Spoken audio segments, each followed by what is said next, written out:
Let's get more now on Greece and the crucial vote expected later on, the government's austerity measures there. With us in the studio is PETROS Fassoulas, the chairman of the European Movement, an organisation that strives to bring European countries closer. A very good morning to you, sir. Thank you for joining us.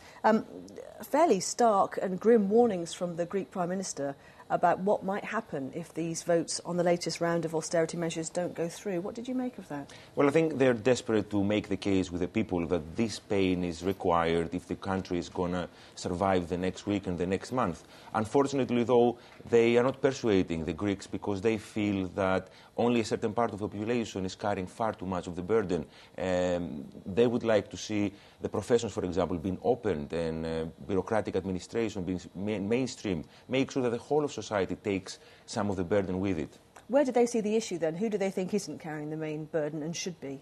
As I said, the necessary reforms that will allow the country and the economy to get out of the current mess are not being implemented. And I think that's why our European partners are also losing patience with the political classes in Greece. They have told them what is necessary to be done, and political leaders in Greece haven't done that necessary steps. And now, simple people like you and I are the ones that are carrying all the burden.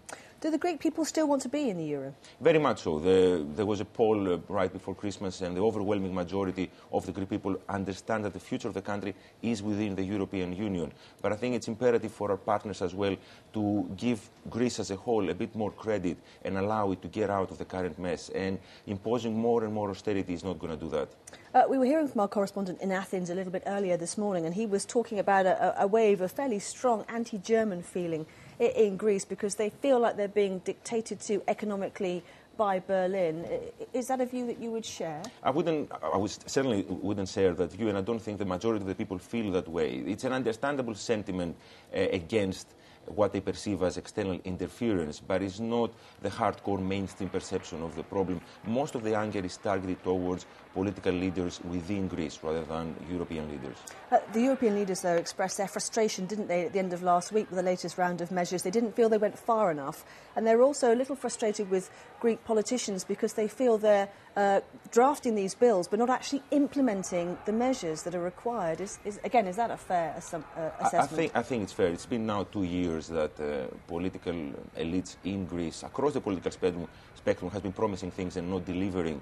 And I think that's why we need to move forward towards a more closer political, economic, fiscal and budgetary cooperation at the European Union level. We are all shareholders of the euro, so we have to have a common way of deciding budgets, coming together around the table and making sure that nobody breaks promises.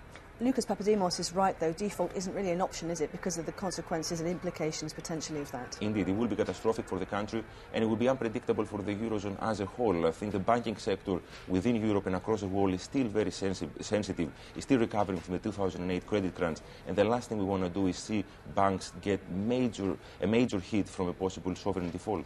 Now, in terms of this vote this evening, there is a slim chance it might not pass, but it looks like it probably will go through. But in terms of the political backdrop, we had more resignations, didn't we, at the end of last week? None of that really helps either, does it? Not at all. The bill will pass because the coalition government, has a major majority within the House. But there are a lot of politicians that are looking towards April when the election is coming up, and they're thinking what are the chances of being re-elected if they appear publicly to support the pain that are now prescribed.